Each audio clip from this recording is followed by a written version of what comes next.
வரலாற்றில் முதல் முறையாக 1 கிராம் தங்கம் 10,005 ரூபாய்க்கு விற்பனையாகிறது. 1 சவரன் தங்கம் 80,000 கடந்ததால் பொதுமக்கள் அதிர்ச்சி அடைந்துள்ளனர். தங்கம் விலை குறைய வாய்ப்பே இல்லை என நகை வியாபாரிகள் சங்கத்தினர் தெரிவித்துள்ளனர்.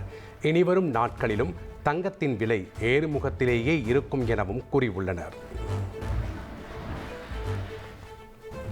வரும் 8ஆம் தேதி ராமநாதபுரம், சிவகங்கை, புதுக்கோட்டை, தஞ்சை, திருவாரூர், நாகை மாவட்டங்களுக்கு கனமழை எச்சரிக்கை விடுக்கப்பட்டுள்ளது.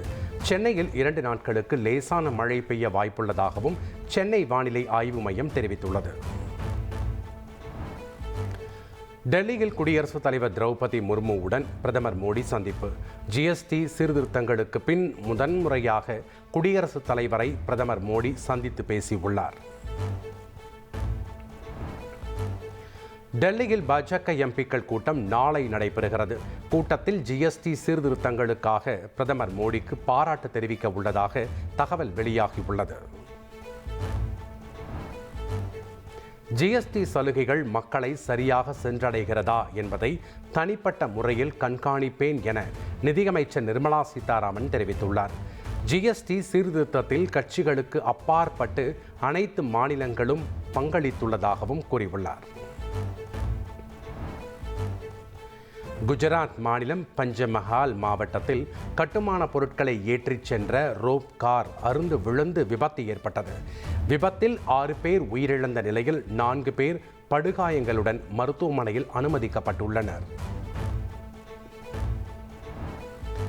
முதலமைச்சர் ஸ்டாலினின் வெளிநாட்டு பயணம் மூலம் 15,516 கோடி ரூபாய் முதலீடுகள் ஈர்க்கப்பட்டுள்ளது. ஜெர்மனி, இங்கிலாந்து பயணத்தில் ஈர்க்கப்பட்டுள்ள முதலீடுகள் மூலம் 17,613 வேலைவாய்ப்பு உருவாக்கப்பட்டுள்ளது. அதிமுக ஈரோடு புறநகர் மேற்கு மாவட்ட செயலாளர் பொறுப்பிலிருந்து முன்னாள் அமைச்சர் செங்கோட்டையன் நீக்கம் செய்யப்பட்டுள்ளார்.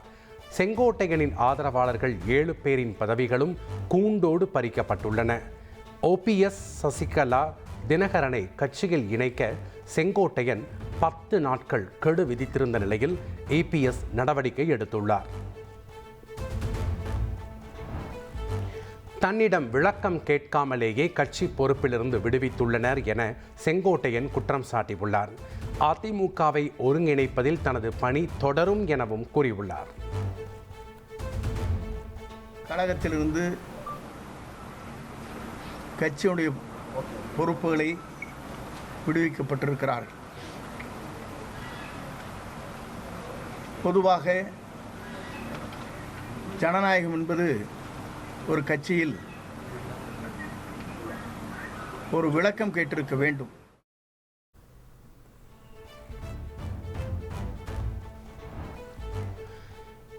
ஈரோடு புறநகர் மேற்கு பொறுப்பு மாவட்ட செயலாளராக MLA செல்வராஜ் நியமனம். செங்கோட்டையன் பதவி பறிக்கப்பட்ட நிலையில் புதிய பொறுப்பாளரை நியமித்து அதிமுக பொதுச் செயலாளர் எடப்பாடி பழனிசாமி உத்தரவிட்டுள்ளார். செங்கோட்டையன் கட்சி பொறுப்பிலிருந்து நீக்கப்பட்டதற்கு பாஜக காரணம் இல்லை என பாஜக மாநில தலைவர் நயினார் நாகேந்திரன் தெரிவித்துள்ளார். அனைவரும் ஒன்றிணைந்தால்தான் திமுக ஆட்சியை அகற்ற முடியும் எனவும் கூறியுள்ளார்.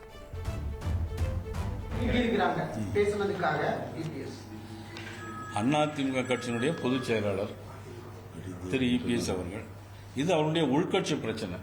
அதில் நம்ம அதைப்படி கருத்து சொல்ல முடியாது, அதை பற்றி பேசவும் முடியாது. இன்னைக்குமே பாரதிய ஜனதா கட்சி அடுத்ததில் தலையிடாது.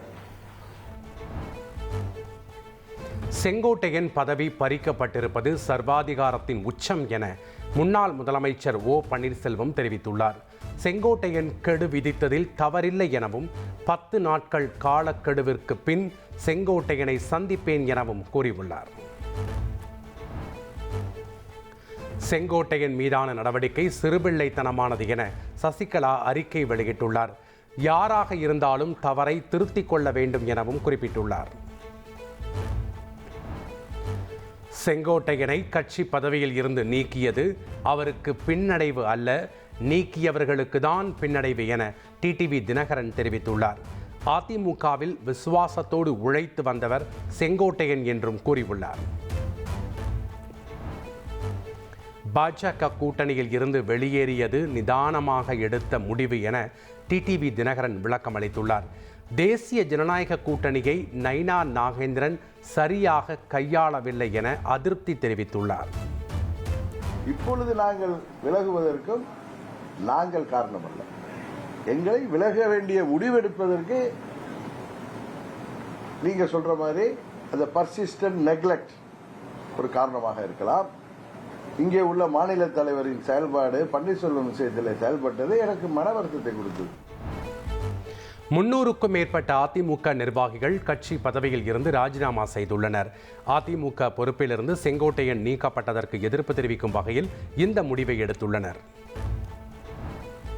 தளபதி 2026 அரசியல் பிரச்சார பயணம் என்ற பெயரில் வரும் 13ஆம் தேதி சுற்றுப்பயணத்தை தொடங்குகிறார் தாவேகா தலைவர் விஜய். திருச்சி சத்திரம் பேருந்து நிலையம் அருகே விஜய் பேசுவதற்கு அனுமதி கோரி தாவேகா சார்பில் மனு அளிக்கப்பட்டுள்ளது. சுற்றுப்பயணம் தொடர்பான அடுத்த கட்ட நகர்வுகள் குறித்து தொலைபேசி வாயிலாக நிர்வாகிகளிடம் விஜய் ஆலோசனை நடத்தி வருகிறார். காவல்துறை அனுமதி வழங்குவதில் இழுபறி நீடிப்பதாக குற்றம் சாட்டப்பட்டுள்ள நிலையில் முக்கிய ஆலோசனையில் ஈடுபட்டதாக தகவல் வெளியாகியுள்ளது. ஆடுதுறை சேர்மனை கொலை செய்ய முயன்ற வழக்கில் மர்ம கும்பல் பயன்படுத்திய கார் பறிமுதல் செய்யப்பட்டுள்ளது. போலீசார் தங்களை நெருங்கியதை அறிந்த அந்த கும்பல் விழுப்புரம் அருகே காரை நிறுத்திவிட்டு வேறொரு வாகனத்தில் தப்பி ஓடி உள்ளனர். திருவண்ணாமலை மாவட்டம் வந்தவாசி அரசு மருத்துவமனையில் மின்கசிவால் தீப்பற்றியதால் பரபரப்பு ஏற்பட்டது. உள்நோயாளிகள் பிரிவில் இருந்த 48 பேர் உடனடியாக வெளியேற்றப்பட்டதால் பெரும் அசம்பாவிதம் தவிர்க்கப்பட்டது. சிவகங்கை மாவட்டம் திருப்பத்தூரில் தேசிய நெடுஞ்சாலையில் உள்ள ஊர்களின் பெயர் பலகைகளில் ஹிந்தியும் இடம்பெற்றிருப்பதால் சர்ச்சை எழுந்துள்ளது. ஏற்கனவே பெயர் பலகைகளில் தமிழ், ஆங்கிலத்தில் எழுதப்பட்டிருந்த நிலையில் தற்போது ஹிந்தி மொழியும் சேர்க்கப்பட்டுள்ளது. கடலூர் சிப்காட்டில் வெடி விபத்து ஏற்பட்ட தொழிற்சாலை தற்காலிகமாக மூடப்பட்டு 2 அதிகாரிகள் சஸ்பெண்ட் செய்யப்பட்டுள்ளனர். 93 பேருக்கு உடல்நலம் பாதிக்கப்பட்ட நிலையில் மாசு கட்டுப்பாட்டு வாரிய அதிகாரிகள் நடவடிக்கை மேற்கொண்டுள்ளனர். திருச்செந்தூர் சுப்பிரமணிய சுவாமி கோயிலில் திடீரென கடல் உள்வாங்கியதால் பரபரப்பு ஏற்பட்டது. 70 அடி தூரத்திற்கு கடல் உள்வாங்கிய நிலையில் பக்தர்கள் ஆபத்தை உணராமல் பாறைகள் மேல் ஏறி நின்று புகைப்படம் எடுத்தனர். சென்னை சென்ட்ரலில் இருந்து கூடூர் இடையே நடைபெற்று வரும் பொறியியல் பணி காரணமாக நாளை 11 புறநகர் ரயில்கள் ரத்து செய்யப்படுகிறது. கடற்கரையில் இருந்து நாளை மாலை 6:45, இரவு 8, 9:20 மணிக்கு கும்மிடிப்பூண்டி செல்லும் புறநகர் ரயில்கள் ரத்து செய்யப்பட்டுள்ளன. தெலங்கானாவில் ரசாயன தொழிற்சாலை என்ற பெயரில் செயல்பட்டு வந்த போதைப் பொருள் தயாரிப்பு தொழிற்சாலை கண்டுபிடிக்கப்பட்டது.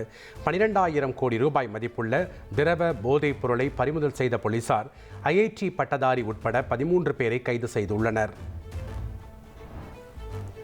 உலக வில்வித்தை சாம்பியன்ஷிப் போட்டியில் இந்தியாவிற்கு 2 பதக்கங்கள் உறுதியாகியுள்ளது. ஆடவர் மற்றும் கலப்பு பிரிவில் இறுதிப் போட்டிக்கு முன்னேறி இந்திய அணி அசத்தி உள்ளது.